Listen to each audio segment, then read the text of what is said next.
Dan Muhammadu ya aiki ya kwana biyu ban ga lafiya. Kayan ka yayi da dan Muhammadu. Dan Muhammadu ka san menene? Mu ma gashi aje a sako mana mu ma. Sako mana abinci. A sako mana abinci dan Muhammadu. Wani abincin? Baka ci abinci bane dan Muhammadu? Abinci.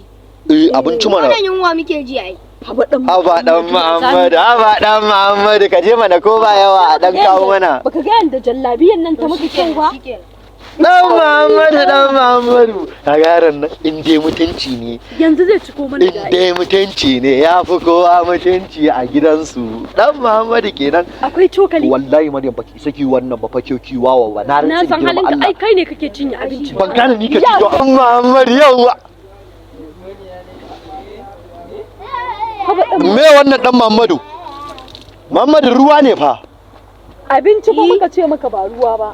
Me wannan dan Muhammadu nake gani kamar ruwa? Ruwa ne fa dan Muhammadu. Kana nufi baka ci abinci ba kai ma?